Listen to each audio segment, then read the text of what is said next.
Crazy Rick. I recognize you. Do you do anything different on your drop shot, the overall setup, if you're vertically drop shotting or if you're casting? If I'm fishing underneath my electronics, just vertically dropping, 95% of the time I'm going to be using light line. You know, you're going to use a spinning rod because it's going to drop faster. You know, you can open that bail, and when you see that fish on your electronics, you want that thing to get down there like that. You know, it needs to be there quick, and once you mark it, you know you're in that strike zone. So one, I'm going to be using a spinning rod. Two, I'm going to be using light line, and those are going to be the two most important keys. I don't go with a real heavy weight because you know, basically I'm just using it as an anchor. I don't want a lightweight.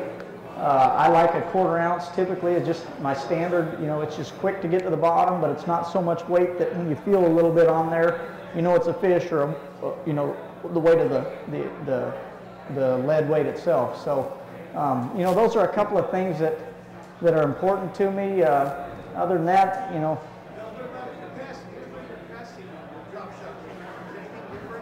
Well, if I'm casting, you know, it depends on whether I'm casting to shallow cover or if I'm casting to drag down a point. You know, if I'm casting to cover, you know, say you're on the California Delta, it's kind of a technique, you know, a lot of you guys came up with and developed out there. I'm pitching to a hole in the grass or the edge of the tules or something like that. I'm using heavier line, and I like a bait caster. And so you want to go with a little bit heavier weight. It might be a 3/8 ounce or even a 1/2 ounce because, you know, that just gives you better control. And again, you're just using that weight as an anchor. So, you know, the heavier line, you want to be able to get that thing on the bottom and present that worm, you know, just kind of weightless there, dead stick, or shake it a little bit.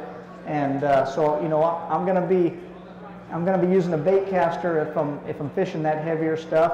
You know, if you're talking about you know, a deeper point on, say, Lake Shasta or something like that, where you're maybe making a cast because you know the strike zone is from like 15 to 20 feet or something. You know, I'm going to be fishing a spinning rod, light line again, and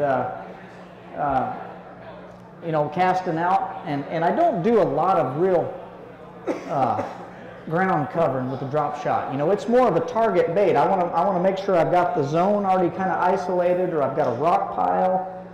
Just an area where I know there's fish, because you're not going to be putting it in front of a whole bunch of places.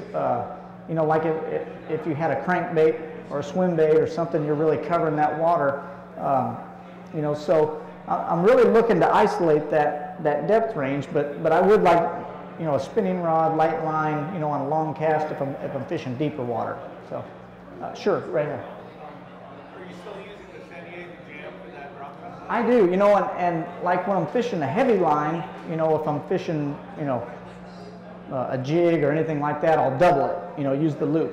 If I'm fishing a drop shot on light line, it's just a little less bulky and a little less cumbersome if I just use one line. You know what I mean? I'll go through there and just wrap with one, you know what I'm saying, and use 6 or 7 wraps and run it back through, and take the tag line, run it through your hook, make sure your hook points up. You know, so when you set the hook, you're using the hook point rather than the back of the hook. You know, your hook sets are going to be cleaner and more effective. And so, yeah, I'm using that San Diego jam knot, definitely. Sure, right here. Tell me about your line for bait casting or drop shot. What size and how do you break it up? You know, typically I'll go a little heavier because you've got a more powerful rig. With a bait caster, you've got more power, you've got more distance, you got more speed. So I'm going to be going with heavier line typically, and it depends. You know, the situation would dictate what size. I mean, if you're fishing really clear water without much cover, you know, if you're fishing it, throwing at one dock post, well, you might be thinking 10 or 12 pound test. But if you're throwing in the middle of a giant grass clump and there's just holes that you're pitching at, and you got tules all around, or wood trash or something like that, you might have to go a little heavier. You know, like your 14 to 16 pound test. You know, you've got to let the water conditions, the clarity, and the type of cover kind of dictate, you know, your line size.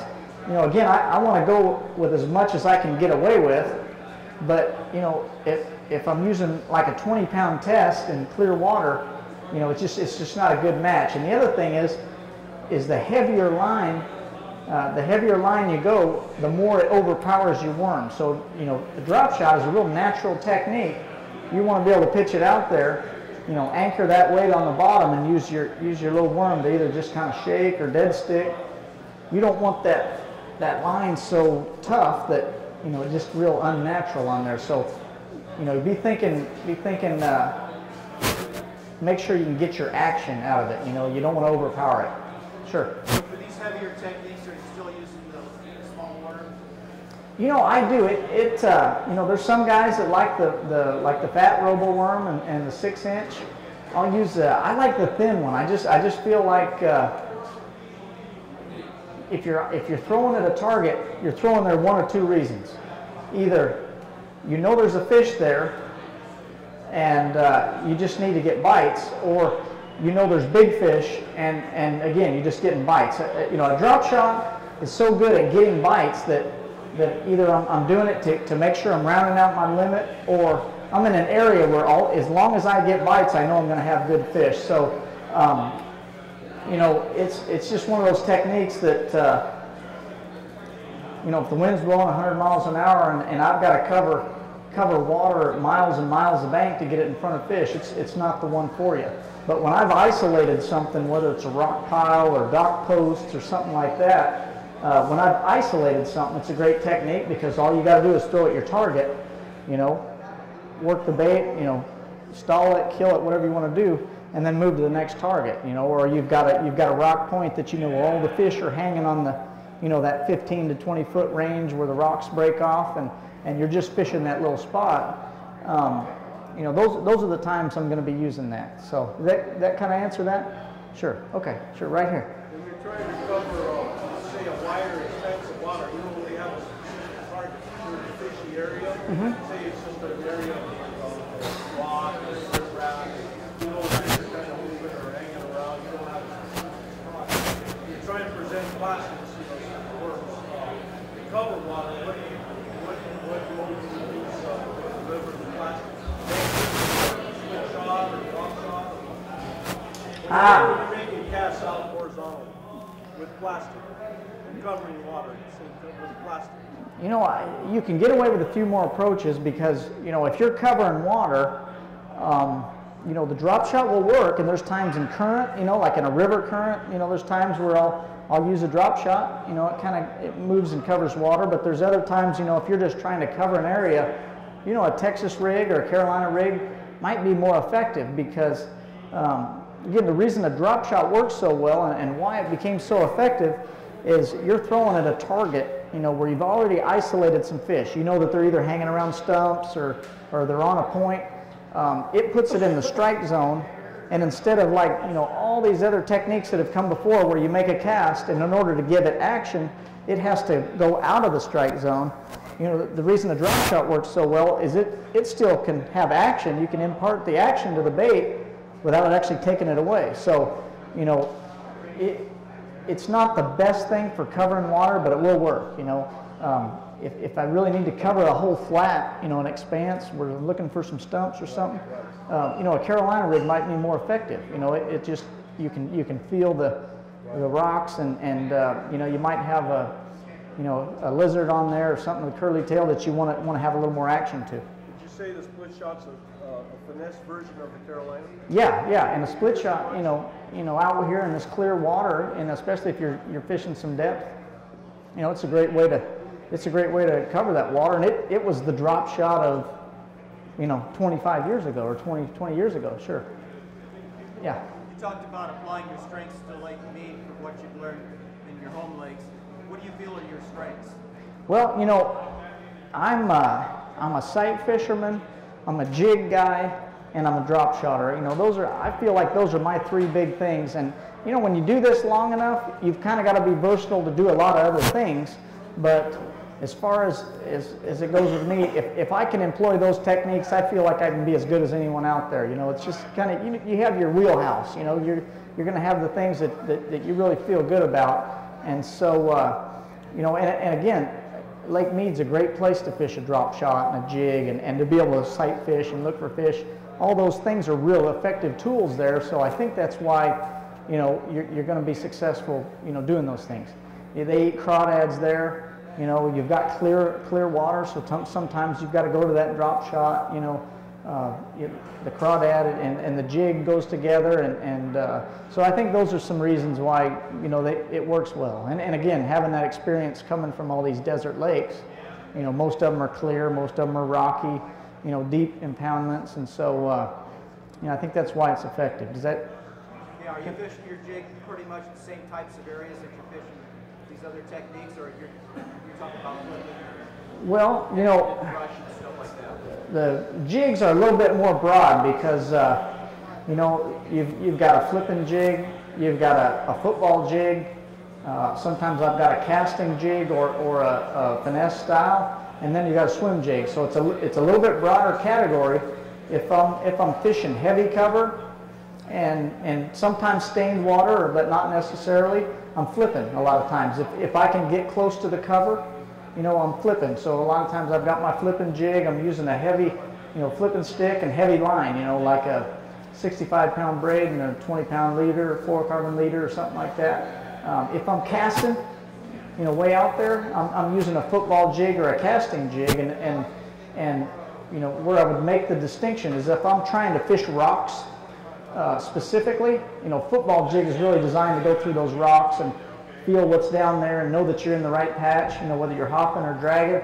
A football jig is probably the best way to fish that effectively.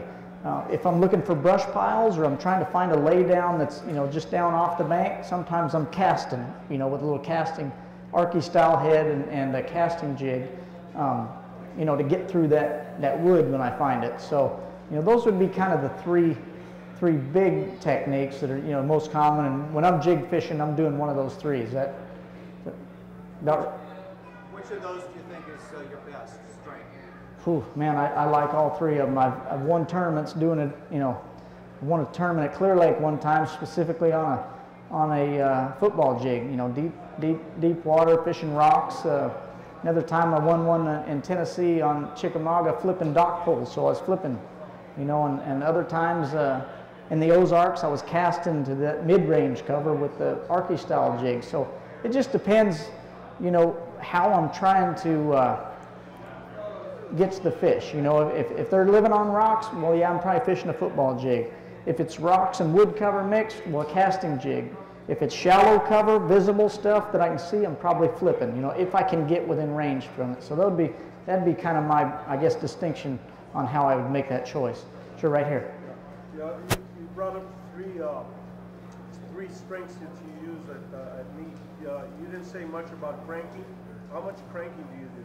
I like cranking, and this year that was a part of my arsenal because we had some real crazy weather that came through. We had, you guys are, I'm assuming most of you are from close by here, and we just have sunshine and great weather most of the time, but we happen to have cloudy skies and heavy wind and lots of waves. So, rather than throwing out there and trying to locate them on my drop shot, when you have those kinds of conditions, you can get away with a lot more stuff, and you might have to cover more water. They'll be a little bit more aggressive, and in that situation, that dark sky and that windy stuff, I had caught a big one in a little bit of a protected cut on a drop shot that I did weigh in, but I got into some areas that were just real rough and picked up the crankbait and started covering water, and that's when big desert lake fish are most active. They're going to be most prone to those power bait techniques, whether it's cranking or a spinner bait or your Alabama rig style stuff. They're going to be most prone to bite that stuff when you've got those rougher conditions. The wind kind of breaks up the surface. They're a little bit more prone to be roaming. You want to cover that water, and they're going to chase something. So that's why I went to the crankbait and caught some big ones. Caught a 6-pounder, which was my biggest ever on Lake Mead this year, and a couple other just big key fish. So the crankbait was definitely a factor in this year's deal. So sure. Can you talk a little bit about, when you're talking side fishing, you're not only talking about bed fishing, I'm assuming. So if you're seeing fish, we're not in the middle of the spawn, what are you looking for in the fish when you're doing side fishing when it's not? Well, we've got so much clear water in the Southwest that if it's slick and calm, you know, a good way to practice is just to be able to see fish. So I'm going around looking for fish, and when I see them, you know, they're giving you evidence. You know, it's hanging on the edge of the grass. It might be the inside. It might be the outside. They're hanging on rock. You know, they're on a point. They're in the back of a cut. You know, they're close to the bluegills, or there's some shad. You know, you're just looking for all those little clues to build up your strategy. You know, it's all evidence to make a game plan. You know, when they're spawning, you know, they're going to act a certain way, and sight fishing is a good technique to try to catch them. But when you've got real clear water, it's also a good technique to locate them. You know, I may be able to catch them when it's calm, you know, just pitching out a little drop shot worm or something like that. But if I come back in the tournament and it's windy, you know, I might have a different technique. But I know that there's fish there, and I've got an idea what was there, and you know, I might fish it a little bit different way, but you know, I'm confident that there's fish in the area, and I know what kind of stuff they're relating to, you know, whether it's a rock cover or grass or something like that. So that's why that sight fishing and looking is so important. You can just gain so many things by you know, what they tell you, where you see them, you know, what they're relating to, everything. There's just so many clues. And then you can just apply that with however the conditions are when you've got to go back and catch them.